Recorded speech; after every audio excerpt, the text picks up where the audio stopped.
नाशिकमधनच येणाऱ्या आमदार देवयानी फरांदे आपल्यासोबत आहेत.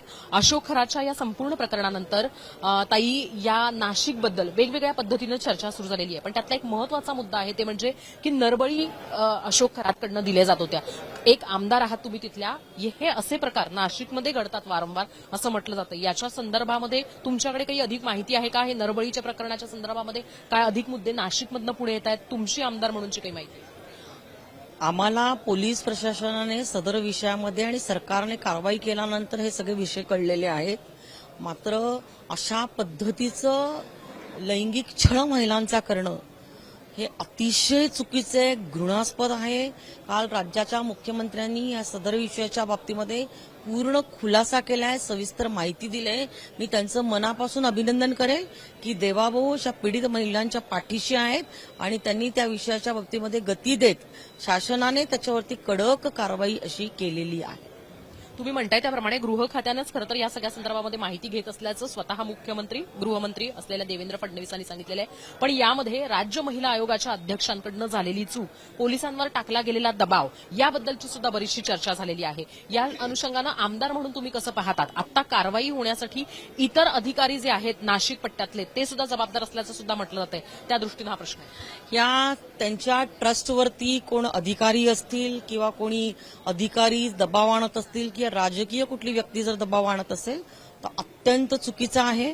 आणि काल राज्याच्या मुख्यमंत्र्यांनी देखील सांगितलं की आम्ही पूर्ण चौकशी करत आहोत आणि त्या विषयामध्ये ज्या ज्या गोष्टी पुढे येतील त्यांच्या सर्वांवरती आम्ही कारवाई करू.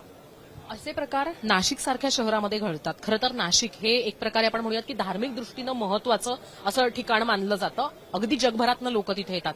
पण ही काळी विद्या किंवा तंत्रविद्या, अघोरी विद्या तिथं होतात हे सुद्धा म्हटलं जातं. अशा गोष्टी नाशिकमध्ये होऊ नयेत यासाठीचे प्रयत्न झाले नाहीयेत का याआधी? आणि महत्वाचं ते म्हणजे अशा गोष्टी होत असताना ही माहिती अजिबातच पोलिसांकडे कशी नव्हती? अगदी उशिरा म्हणजे 2025 पासून वगैरे तक्रारी दाखल व्हायला लागल्या, तर ते कसं काय घडलं? का स्थानिक लोकप्रतिनिधींना याच्याबद्दलची माहिती होऊ शकली नाही? खरंच सांगते की अशी माहिती ही कोणालाच आम्हाला कळलेली नव्हती.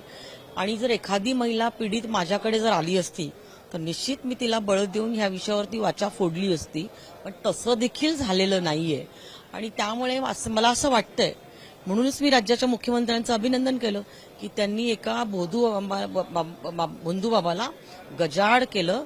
नुसतं गजाआड केलं नाही, त्यांना आता शासन करत आहे आणि त्याचे सगळे कारनामे सरकार उघड करत. नाशिकमधल्या अशा या अघोरी विद्या, तंत्रविद्या किंवा त्या संदर्भात होणाऱ्या ज्या पूजा विधी आहेत ते बंद करण्यासंदर्भातली मागणी आपण करणार का? त्यासाठीची पावलं उचलणार? नक्कीच.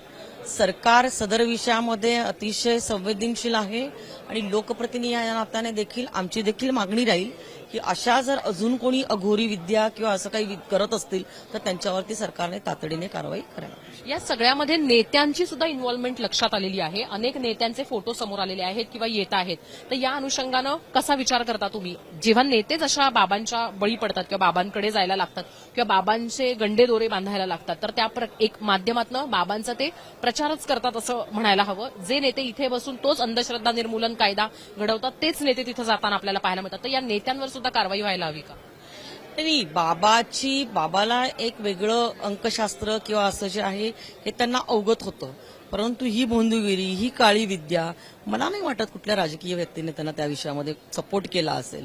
आणि जे सपोर्ट करतायत ते त्यांच्यावरती कारवाई होतील, परंतु हा विषय राजकारणाच्या पलीकडे जाऊन या विषयाकडे आपण सगळ्यांनी बघण्याची गरज आहे की एखादी व्यक्ती ज्योतिष विद्या सांगत असताना महिलांना वरती अशा पद्धतीने अत्याचार करत असेल तर मला असं वाटतंय की याला राजकीय वळण देऊ नये, परंतु गुन्हेगार हा गुन्हेगार आहे, त्याच्यावरती कडक कारवाई करायला पाहिजे. धन्यवाद. कॅमेरामॅन सचिन सावंतसह मी हर्षदा परब, मुंबई तकसाठी.